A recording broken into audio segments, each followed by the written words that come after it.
Welcome to the Holocaust Memorial and Tolerance Center's Veterans Day program. I'm Thorin Tritter. I'm the Museum and Programming Director at the Holocaust Memorial and Tolerance Center, located in Glen Cove, New York. We are pleased to recognize Veterans Day this year and to honor the thousands of men and women who have served or are continuing to serve in the American Armed Forces. We well know that it was during World War II, through their courage and bravery, that the Allies finally brought an end to the Holocaust, liberating and rescuing the prisoners from the horrors of the Nazi concentration camps. HMTC's museum includes photographs and objects from a number of veterans who witnessed firsthand the brutality of Nazi concentration camps. And over the years, we've had the honor of working with many other liberators in various public programs and school programs. Their achievements are among the most powerful stories from the end of the war that we can convey. And our program today builds on those stories. Before I go on, let me just put in a plug for some other upcoming programs. First, I want to just highlight that our museum is now open. Our galleries are open to the public, although we strongly encourage visitors to contact us and schedule their arrival and their tickets in advance, because we do have to maintain a strict number or a limit on the number of people in our galleries. So give us a call, schedule your visit, and then come and take a look at our museum in person. And one thing that you might be particularly interested in that I toss up on here on the screen is our new exhibition that we just opened earlier this month, The Holocaust Through the Eyes of a Survivor's Daughter, Sculptures by Tamima. This temporary exhibition includes some 30 different sculptures by an acclaimed artist here in Nassau County, who processes both her mother's experience during the Holocaust and her own experience as a child of a survivor through her art. So please come and take a look at that exhibition. In terms of programs, let me just mention two. Next Tuesday, November 17th at 6:30, we are going to be holding the culminating program in our Yiddish Culture series, which was funded in part by Humanities New York. And this final program is a performance by actor and educator Bob Spiato about Shalom Aleichem, the great Yiddish writer whose short stories became the basis for Fiddler on the Roof. And one more to mention is our upcoming virtual tour next Wednesday at noon. Even though our building is open, we do continue to offer our virtual tour at least once a month to help those who cannot visit our building in person to see our exhibition. And I will say that this coming tour will be co-led by our staff and two of our docents, Meryl Manash and Gail Kastenholtz. I hope you'll join us for that tour. As always, you can find a full list of our programs on our website at www.hmtcli.org. Okay, thank you for putting up with my advertisements. Now let's move to today's program, which focuses on the Ghost Army of World War II, a secret military unit that was involved in deceiving the Nazis about Allied positions and attack plans. Earlier this year, we discovered that this secret unit had a particular connection to our museum through several objects donated by the family members of Harold Fish, a GI who fought in World War II and then later moved to Long Island. I'm going to share a bit about those objects from our collection today, but we're also honored to have with us one of the foremost experts in the country about the Ghost Army, Mr. Rick Beyer. Let me take a moment to introduce Mr. Beyer and welcome him. Mr. Beyer is a best-selling author and an award-winning documentary film producer. Rick wrote and produced the PBS documentary The Ghost Army, which premiered on PBS in 2013 and won a number of awards. He also co-authored with Elizabeth Sales the 2016 New York Times bestseller entitled The Ghost Army of World War II, a book which is being developed, as I understand, into a Hollywood movie. I'm not sure if Mr. Beyer will be in the film. Rick has also written on other topics. His most recent book, published in 2017, is a combined biography of Alexander Hamilton and Aaron Burr. One might call it a dual biography. One definitely might go there. And he has produced numerous other films for PBS, the History Channel, National Geographic, the Smithsonian Institution, and other organizations. His documentary credits include Expedition Apocalypse, about the unexplained massive explosion that took place in Siberia in 1908, The Wright Challenge about Orville and Wilbur Wright, Secrets of Jamestown, and Time Lab 2000, an acclaimed collection of 200 history minutes hosted by Sam Waterston.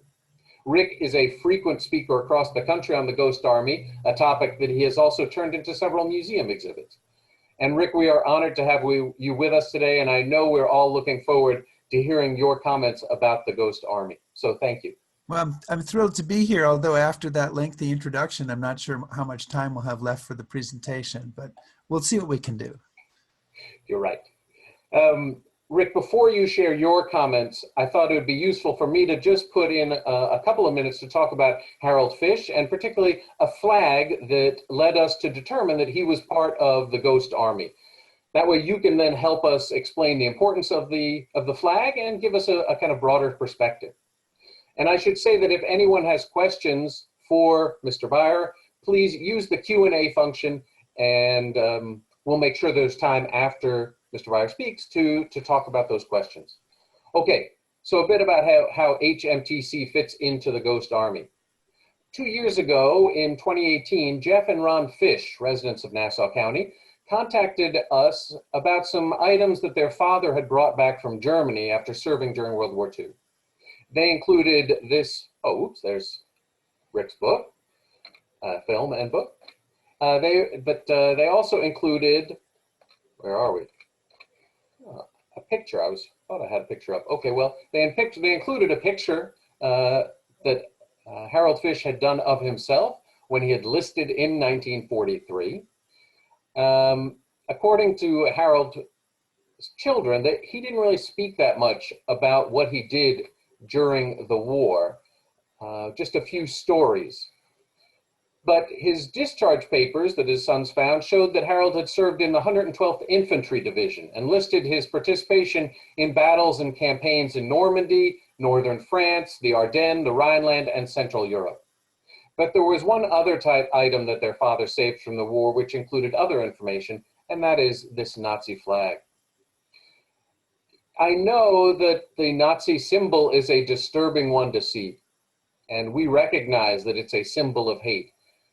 But what I think you can also see here is how Harold Fish's unit co-opted that Nazi symbol and turned it into a symbol of their unit's military accomplishments, a practice that was replicated by many GIs who wanted to remember their buddies and their service.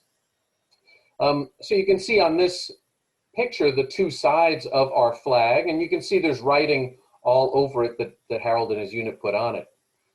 Here's a zoomed in side which shows some of the cities and the battles that the unit fought in. It starts with 4 cities in the middle of England, all around Birmingham, where they trained in the spring of 1944. But then it also shows how this unit then crossed the Channel as part of the Normandy invasion on D-Day in June 6, 1944, and went on to battle through France and into Germany. A look at the other side shows the signatures of many of the men who fought alongside Harold Fish. Indeed, it was through this list of cities and this list of names that we learned that despite what was printed on Harold Fish's discharge paper, he was actually a member of Company D of the 603rd Engineer Camouflage Battalion in the Ghost Army.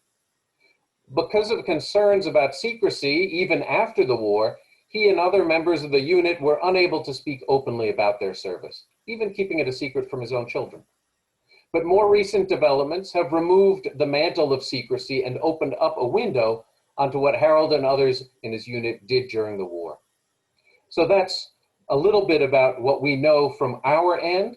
And at this point, I'd like to turn it over to you, Rick, and ask for you to tell us a little more about what was the Ghost Army. Was it something to do with Halloween? I'm joking. Not exactly. Well, first of all, Thorin and everybody who's watching today on this Veterans Day, thank you so much for having me here. And I want to say that both of my parents came from Nassau County, although I live in Chicago right now. I did not grow up on Long Island, but my mom and dad grew up there. My dad in Baldwin, my mom in Floral Park. And so I do feel a little bit of a kinship to the area, and I'm grateful to have the opportunity to be here today. So imagine you're in the Army, the year is 1944, and you get your mission and you get your orders, and your mission is to head to the front. You're going to put on a show for the enemy. That's your mission. You're going to stage a complex multimedia presentation spread out over many miles and do so right in the middle of a war zone. It must be utterly convincing to an attentive and discerning audience that wants nothing more than to kill you. And next week, you'll be asked to do it again. And that, in a nutshell, is the mission of the Ghost Army, the mission of the unit called the 23rd Headquarters Special Troops that I'm going to talk to you about today. And so what I'm going to try to do in the next 30 minutes is talk a little bit about their mission and how they carried it out, to detail kind of an artistic angle on this story that I also think is important, and then pivot back to Nassau County and to Thorin's flag and talk about the connections there. And I believe we have at least one Ghost Army veteran and perhaps several watching today. So I want to salute them, along with all veterans, salute them for their service and thank them for giving me something to do for the last 15 years. Because it was 15 years ago that I came across this story, and I was blown away by it. You know, I thought I was knowledgeable about World War II, but I'd never heard of this story. I'd certainly heard about the famous D-Day deception, Operation Fortitude, but this is a completely different tale. 1,100 American soldiers carrying out a traveling roadshow of deception, going up and down the front lines over the course of the war. This was something I had never heard of. And so I began to research it and interview veterans, and that led to the book and documentary and all the things that have happened since and where we are today. And it's a very compelling story because it takes place at an unusual intersection of art, war, technology, and performance. And for me, it's also an inspiring story in a time when I think we desperately are in need of some inspiration. So I am now going to try to share my screen and go through that little technological moment where we always wonder if it's actually going to work. Look at that. We think we have it, and tell you about this story. So I want to start out by talking about their mission. So their mission was, hang on, I do sometimes have some issues with my remote control here. So we'll see if we got, yeah, I got it. May have those issues throughout here. The Zoom interface is not perfect. But their mission was deception. And in this case, their deceptions involved impersonation, impersonating other much larger American units to create the element of surprise, to fool the Germans about where those units were or where they're going to attack from. And this is not something that they did once or twice in the war. They actually carried out 22 different deceptions in Northern Europe. And this is the cover of the official history of this unit, a document that was classified until the 1990s. And all around the edges of it, you will see the insignia of every unit they impersonated, 36 in all. It gives you kind of an idea of the scope of the activities of this unit. And they went to war armed with 3 types of deception, kind of a multimedia approach. They had visual, sonic, and radio deception. And I want to tell you a little bit about each of those. And visual deception is the idea that we're going to try to fool enemy observers, whether they're in aircraft or in church towers or wherever they're observing us. And to do that, they used inflatable dummy vehicles. This is a replica of one of the inflatable Sherman tanks that they used to carry out this mission. And here's what one of the real ones looked like. They had hundreds of these, but they didn't just have inflatable tanks. They had inflatable everything. They had inflatable artillery of every description. Wrap your arms around that. Inflatable artillery weapons that we're putting up in the woods and camouflaging and hoping the Germans see just a little bit of. They had inflatable vehicles, including the famous deuce-and-a-half truck. I like to ask people how many inflatable vehicles are in this picture. And of course, the correct answer is 3. It's just that 2 of them aren't inflated yet.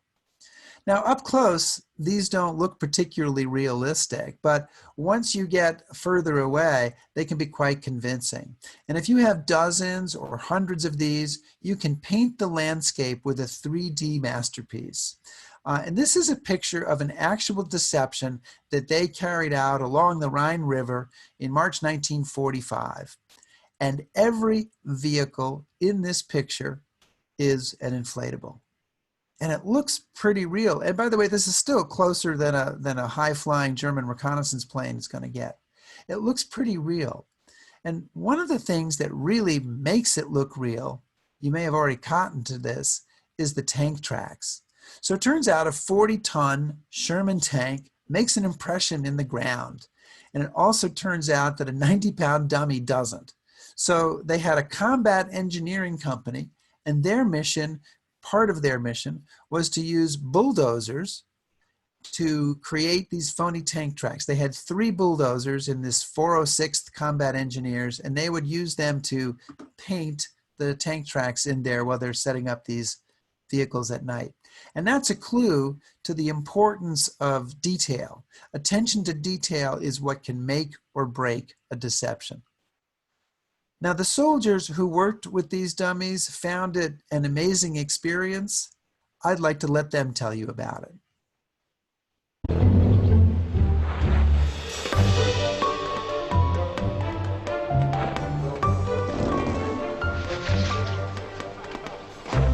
It was a little bundle of stuff which a tank was in, all compressed before you opened the bundle, spread the nozzles around, and inflated it. Pulling this amorphic shape out of it, and then watching it being filled with air and taking form, you know, like a monster. If things went very well, there were air compressors. If things went not so well, there were bicycle pumps. And if things went terribly badly, there were our lungs. In most cases, like a German tank, we could have it inflated and move within 15 or 20 minutes. The artillery piece was good. The Jeep was good. But that M4 tank, that was the beauty. That was a piece of work. It really was. I just want to say that I've seen this clip 1,000 times, and I still smile each time I see these guys. I love every one of them so much. One of the soldiers, of course, had all sorts of stories from this experience, as you can imagine, that they were frustrated that they couldn't tell for many years. And one of them was a story that was told by Arthur Shilstone, who served in the unit. And Arthur actually painted a picture to depict this story. He was on guard duty. It was early on in their time in France, and they were setting up the inflatables, and they had a security perimeter. But somehow a couple of Frenchmen on bicycles got through the security perimeter, and now they've come face to face with Arthur, and he's trying to shoo them away. And as Arthur told the story to me, he said, they weren't looking at me, they were looking over my shoulder, and what they thought they saw was 4 GIs lifting a 40-ton Sherman tank and turning it around. And they were looking at me, and they were looking for answers, and finally I said, the Americans are very strong. And Arthur was a tremendous artist. There were a lot of artists in this unit, which I'll discuss. And Arthur just passed away, sadly, earlier this year, so we lost him. But that was one of the great kinds of stories that they told about working with the inflatable tanks. Now, the second kind of deception I want to mention is sonic deception, using recorded sound to fool the enemy. Brand new technology in 1944. The guys in this unit, the unit that did the sonic deception was called the 3132nd, and they recorded all sorts of sounds. And we're not talking about sounds of battle. That's not going to be very convincing. But sounds of troops on the move, trucks on the road, tanks in the field, bridge building, guys digging in. And then they could play these sounds back from the giant speaker that you can see there in the middle on top of a half track. It's a 500-pound speaker. And this technology for playback is something brand new then, totally forgotten now, the wire recorder. And this is an example of a wire. The wire recorder was the predecessor of the tape recorder. So it played sounds off a wire, magnetized wire. 30 minutes of sound took 2 miles of wire. So just a pretty cool piece of technology that no longer exists. And this was kind of theater of the mind. And it was very, very convincing. I've heard a lot of reports about how convincing this was at nighttime. People are listening and they're hearing sounds and they're kind of building up a picture in their mind. And there was a Ghost Army soldier named Dick Syracuse. You can see him in the lower right. And he used to say that after a while of playing these sounds at night, he started to see tanks that he knew weren't there, but he still saw them. He said psychologically it was very unnerving. So the sonic deception, a great partner with the visual deception. So we're fooling the enemy by what they see, we're fooling them by what they hear. Very effective, especially at nighttime. So you play the sounds of a unit moving in, then daylight comes up, and look, there are these tanks and weapons that weren't there before. The third leg of this stool, the third type of deception I want to mention is radio deception. Very simple idea, which is that an actual military unit has a whole radio network. If you can duplicate that radio network, you can convince Germans who are listening in to your radio transmissions that a real unit, the 5th Armored Division, the 75th Infantry Division is on the move. And radio doesn't really get the attention it deserves in this story because it's not quite as sexy as inflatable tanks. And that's too bad because it was one of their most important means of deception in fooling the enemy. And I want to make special mention of the man in this picture of a radio truck. This is Stanley Nance, and Stanley was a sergeant in the Signal Company Special that handled the radio deception. He was a high-speed telegraph operator. This is his truck, which he nicknamed Kilowatt Command, and he made a little pennant for it. And Stanley is currently 102 years old and still alive. And he has quite a family because Stanley has 14 children, 53 grandchildren, and I believe 108 great-grandchildren, one of whom, Madeline Christensen, has been a big advocate for the Ghost Army and in making sure that they get recognition. And I said radio was simple in kind of the idea, but its execution is complex because most of these radio signals are sent by telegraph. And German intelligence was sophisticated enough that they could identify individual American telegraph operators by their fist, by their sending style. And so the Ghost Army operators had to be good enough to impersonate the real ones. And again, it's that attention to detail that makes deception to work. So in 1944, they go to Europe. They are armed with these 3 forms of deception. In June and July 1944, they come over across the beaches and they organize and they start carrying out their deception mission.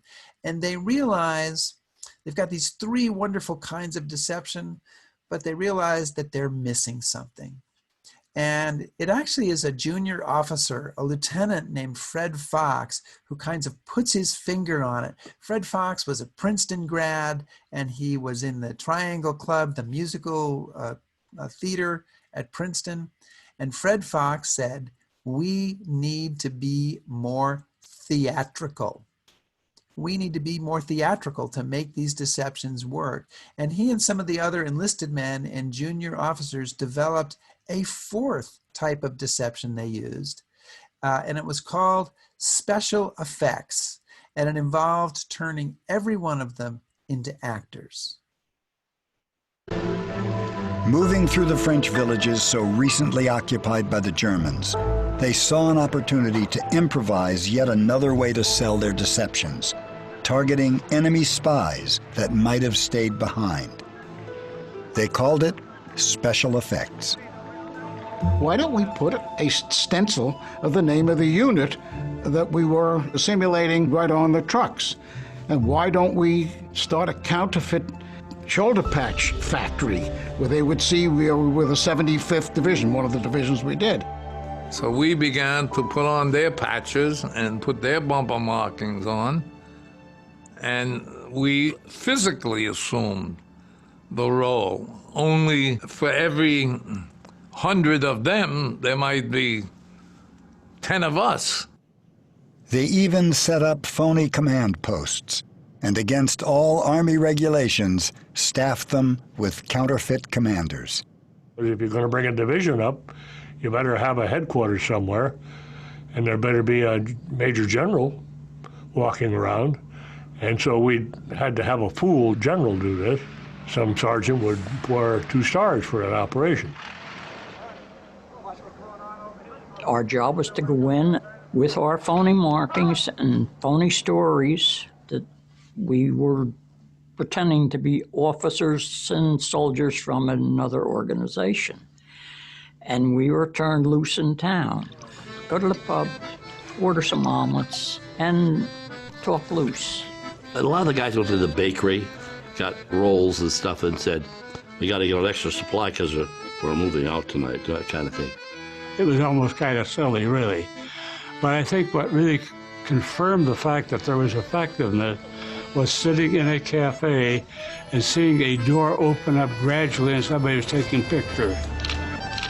We'd find out if like a division or a special unit had a particular song that they liked to sing. We get blitzed and then sing their song. They really threw themselves into their work, as you can see. You know, special effects, I think, is my favorite kind of deception among the 4 they did, especially the idea of setting up phony headquarters and having maybe a captain in the unit pretending to be a general. That is the stuff of fiction, and yet they really did it. It is documented. It is absolutely true, and that was part of the deceptions that they carried off. So with these 4 types of deception, they proceeded to carry out 22 different deception missions, and they had some great successes. They helped out General Patton on several occasions, including during the Battle of the Bulge, including when he was attacking along the Moselle River. At the end of the war, they were involved with the crossing of the Rhine River. They were involved with a lot of different operations. It always seems like if you match up what the Ghost Army did with a history of the U.S. Army in World War II, that when big stuff was going on, this unit was never very far away. And one top secret report done some years after the war, it's no longer top secret, you don't have to turn me in, said this: rarely if ever has there been a group of such a few men which had so great an influence on the outcome of a major military campaign. So I think these guys really were the unsung heroes of World War II. Now, I mentioned a second aspect of the story, which is an artistic aspect to the story. So when the Ghost Army was put together, the U.S. Army had to create this unit in a hurry. So it took pre-existing units and kind of mashed them together to make this deception unit. And to handle visual deception, the inflatable tanks and vehicles, they selected a camouflage battalion, the 603rd Camouflage Engineers. And this was a unit full of artists. Our research suggests about half the guys in this unit were art students or artists of one kind or another. And so when they got to Europe, they started painting and sketching everything they saw, not as part of their mission, but, you know, as something to do, like a diary writer would write in his diary or her diary.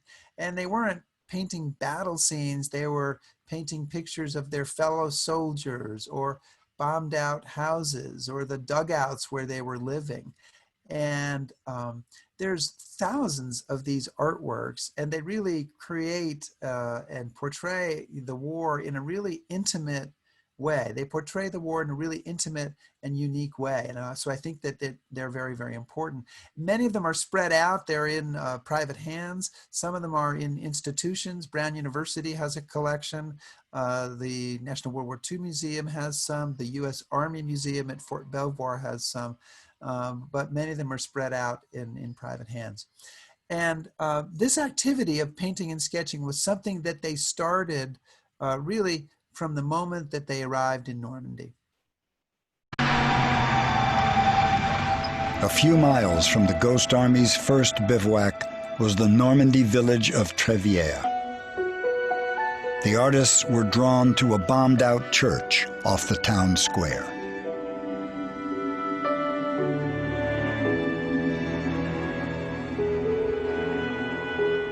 These were some of the first sketches I did. They were not too long after the invasion, in the remains of this church. We might have had 3 or 4 guys in there sketching. We were sleeping in hedgerows and foxholes, but nothing kept us away from going someplace to do a watercolor.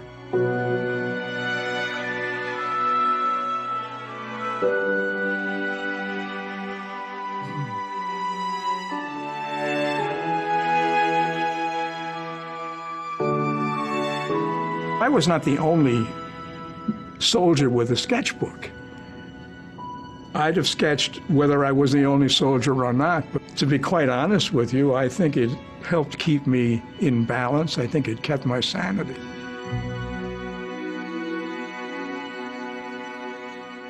So you have all these young artists, and some of them go on to become famous. And just to pick the most famous couple of people who served in this unit, Ellsworth Kelly, the very famous minimalist painter and sculptor, served in the Ghost Army, and this is some of his wartime work. Another fellow who earned some fame, who served in the Ghost Army, was a kid from Indiana named Bill Blass, who went on to a pretty decent career as a fashion designer. It's a caricature of Bill that you can see there, drawn by his friend Jack Macy. Jack said that Bill Blass read Vogue in his foxhole. I don't know if I completely believe that, but I certainly want to believe that. But there were also many other artists who served in the unit whose names you don't know, and who, some of whom had quite amazing careers as designers, costume designers, fashion designers, architects, illustrators, etc. And their work and the stuff that they did capturing the war is, I think, an important part of the story, as is their impact on the post-war world, because essentially the Ghost Army was like their artistic graduate school. You know, it was a chance they all had to be together and to kind of compare work and do stuff together, and I think that's an important part of the story.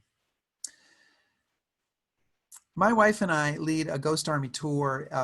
We've done 3 or 4 of them. We were supposed to do one this September through StephenAmbroseTours.com, but of course it got canceled by COVID. It's on for next September, and if you're interested in retracing the footsteps of this unit, you know, reach out to Stephen Ambrose Tours, and you can learn more about this tour. My friend Doug, who was on the last tour, I think is listening today. But one of the places that we stop is the American Cemetery in Luxembourg, where there are 5,076 Americans at this military cemetery, buried under rows of gleaming crosses and stars. And up front is the most famous soldier of World War II, perhaps, George Patton, General George Patton, and his grave is a big tourist attraction. And way in the back is another George, and not so many people visit his grave. His name is George Peddle, and he was one of the soldiers in the Ghost Army. He was a radio guy in the Ghost Army, and he was killed during Operation Bougainville, killed by enemy artillery that were attracting enemy fire, and in this case, the enemy fire killed George Peddle. And George, I think I have a picture of George here from a few months before he died. He was from Philadelphia. George didn't have any children, and George himself was an only child, so there's no family left to speak of. So I always say that when we go to the grave that we are George Peddle's family, and it's up to us to remember him. And so we always try to leave a wreath there by George Peddle's grave.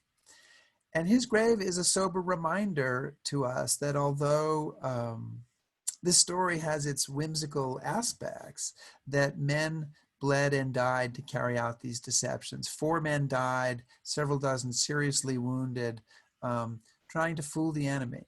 And that's something that we should never forget. 500 years ago, Machiavelli said, though fraud and all other actions be odious, yet in matters of war it is laudable and glorious. And the thing is that the World War II generation is slipping away.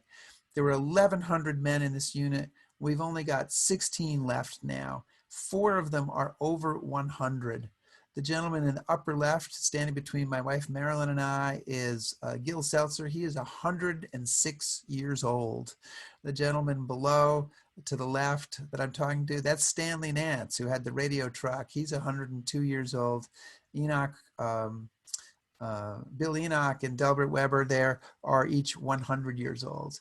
And, if we're going to, this unit, this Ghost Army is going to be an army of ghosts soon. And so I think it's really important to try to make sure that this amazing thing they did that a lot of people don't know about is not forgotten.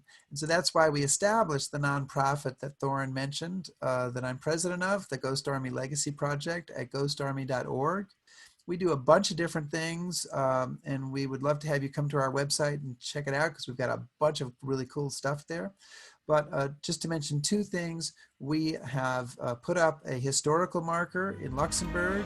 Here it was being unveiled 2 years ago by Ghost Army veteran Bernie Bluestein there on the left. And we're putting up another historical marker in France this year. And then we have also been working to lobby Congress to award this unit a Congressional Gold Medal. And that's an ongoing effort that's going to continue into next year. But just to show you the progress we've made in the House, now we have 233 co-sponsors. That's more than half of the House of Representatives.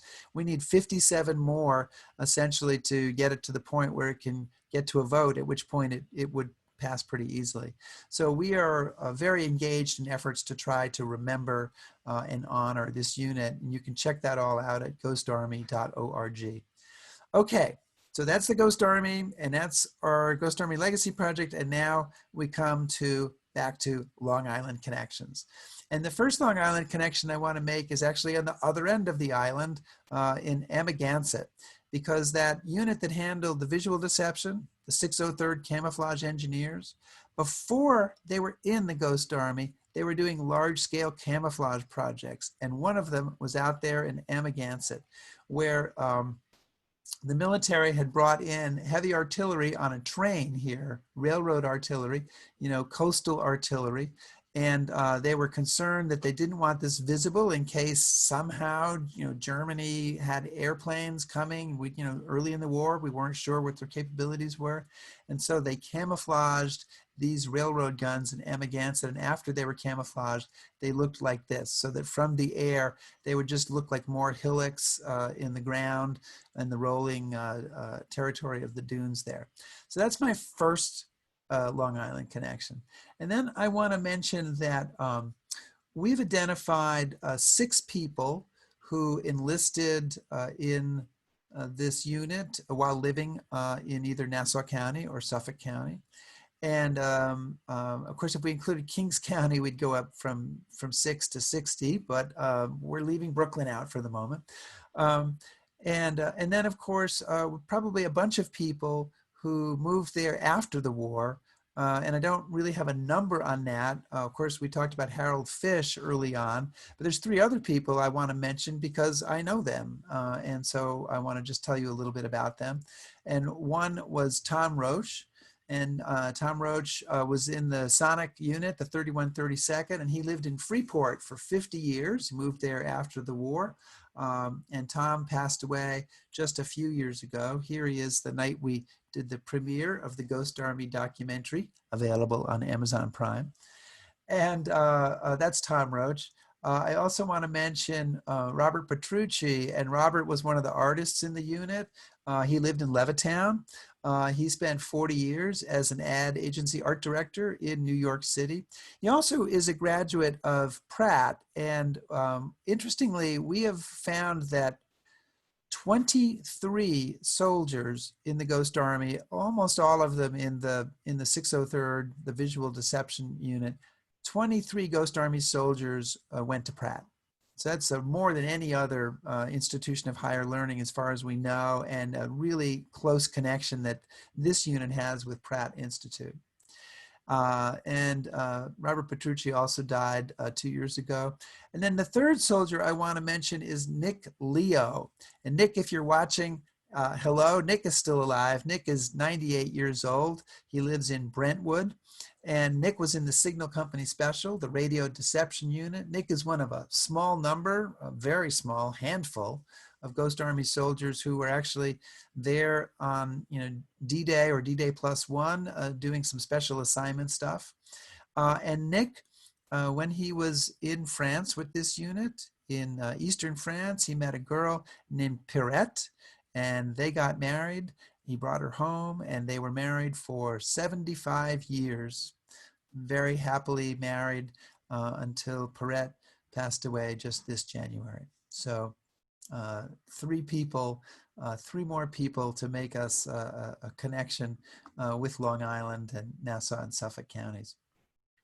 Now, okay, my final topic here is getting back to capture the flag, as I've decided to call it. So you saw, if you were here at the beginning, the Nazi flag with the big swastika that was donated to the Holocaust Museum, that's signed by many of the soldiers in the Ghost Army. I think 28 is the number, if I remember correctly, who've signed that. And when Thorin reached out to me in June about that flag, I was really excited. And I was excited because I knew it wasn't the only one. And I thought it was really interesting that there were multiple flags, and kind of the comparisons and differences between them were interesting. So the other flag that I knew about at that time is a flag that was owned by the family, was owned by a veteran named Joe Spence. He brought it back home, and it's currently on display at the National World War II Museum in New Orleans, where there's a Ghost Army exhibit going until January 2nd, I think. And similar to the flag in the possession of the Holocaust Museum, it has some of the names of places that they were active in around the edges, but also between the black markings of the swastika. And this flag was also signed by a number of soldiers in Company D. That's the same company that signed the flag that the Holocaust Center has.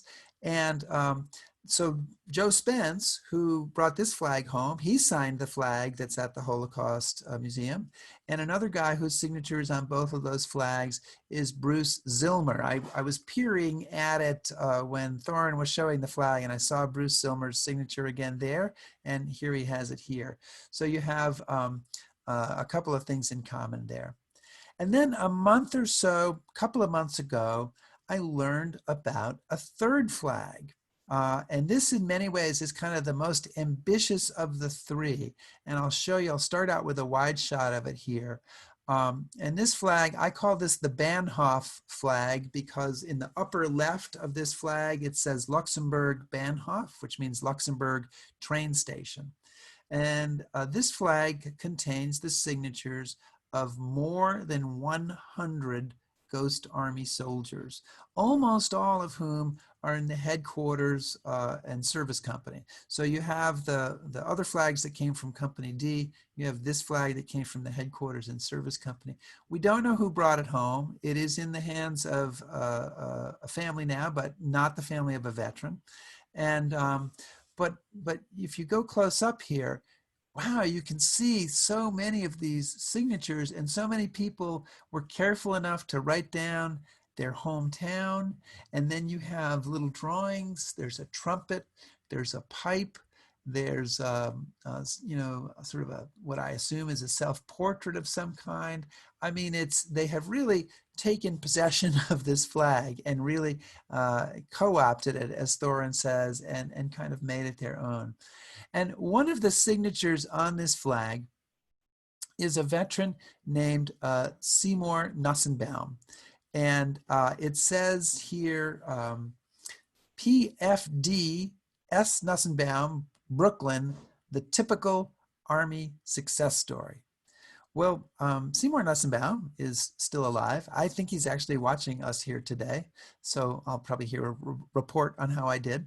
And so I asked him, I said, what do you mean, Seymour, but what did you mean when you wrote PFD? What does that mean? Because that's not a rank that I know of. What did you mean when you wrote the typical Army success story? Seymour said, I have no idea what I meant when I wrote that. And I said, well, do you remember signing the flag at all? And here's a picture of Seymour, by the way, from this March, back at when we opened the Ghost Army exhibit at the World War II Museum. I said, do you remember signing the flag at all? And he said, I remember signing a few flags. I also brought home a huge Nazi banner of my own, which had been suspended on the side of a house in Luxembourg.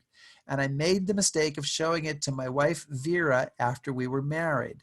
Now, what you need to know about Seymour's wife, Vera Nassenbaum fled Germany in a Kindertransport, 1938, around then, when she was 12 years old, made her way to the United States. So obviously had some very traumatic experiences, lost virtually all of her family in the Holocaust.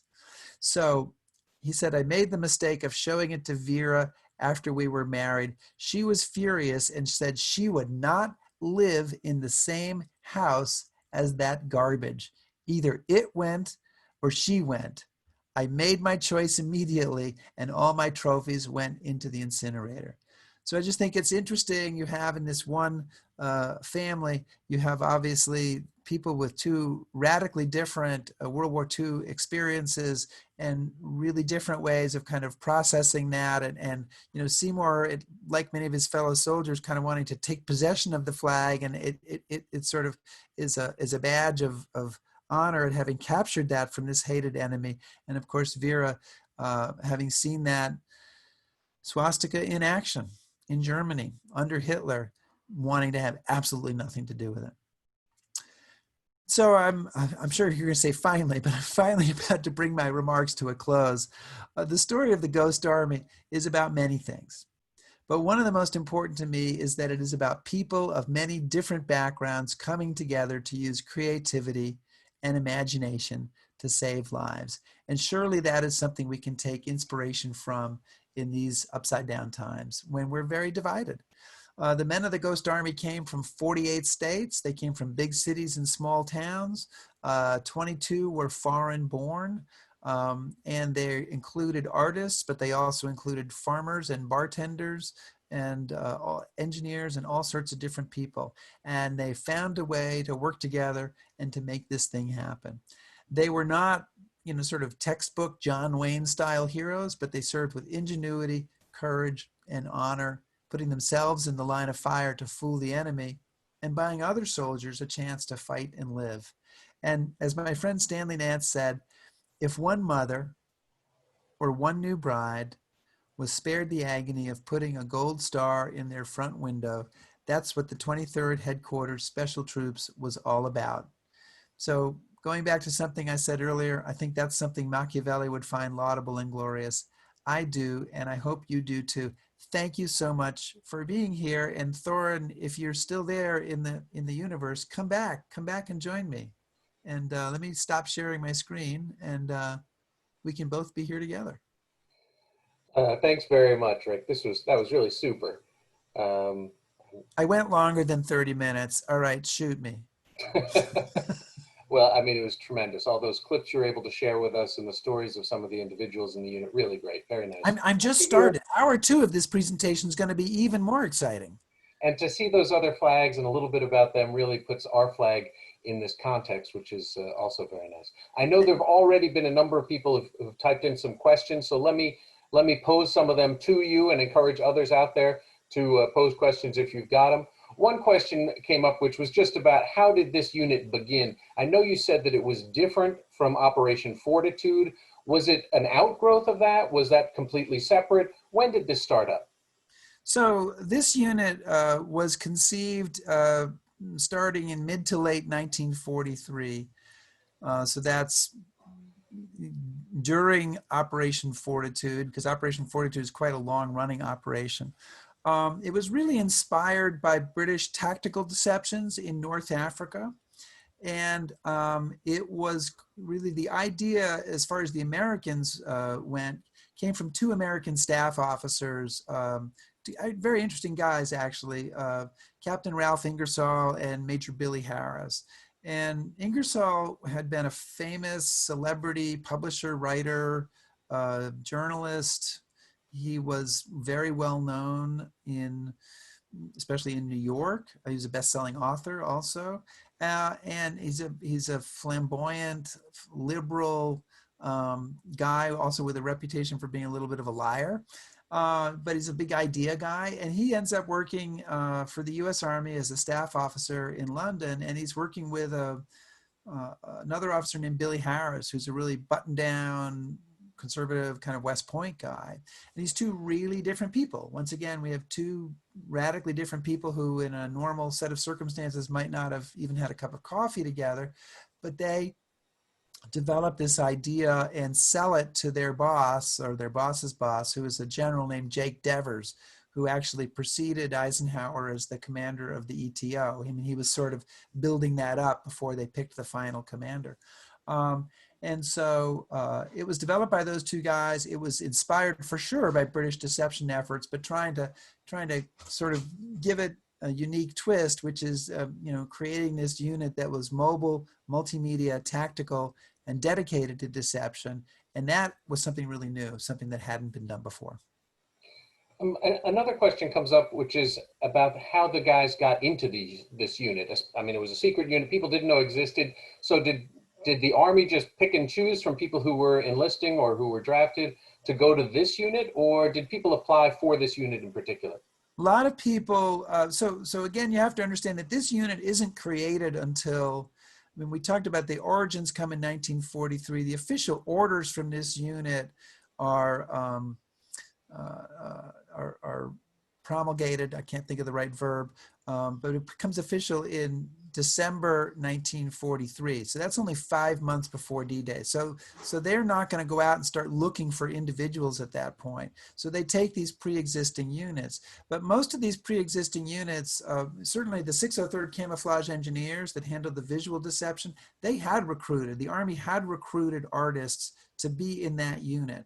They had recruited, they went to the art schools, they went to Pratt, they went to Cooper Union, they went to the Art Institute in Philadelphia and to the museum school, art museum school here in Chicago, looking for artists. And then they put them in that camouflage unit and other camouflage units.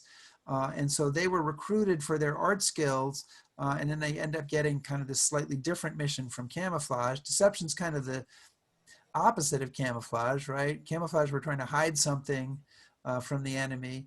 And in deception, we're trying to make the enemy see something that's not there. Both kind of need art skills. Again, the Sonic unit also recruited a lot of people around the time that they were forming the Sonic unit in early 1944. The Army was discontinuing its specialized training program. So it had a bunch of people who they'd been putting through colleges, essentially trying to educate them and make them, engineers or different stuff. And then they decided they needed a bunch of these people for the infantry because we were losing too many infantrymen. So because that happened just at about the same time, a lot of these guys were very high IQ people. So the Sonic unit was able to cream off a bunch of high IQ people from the Army Specialized Training Program and recruit them.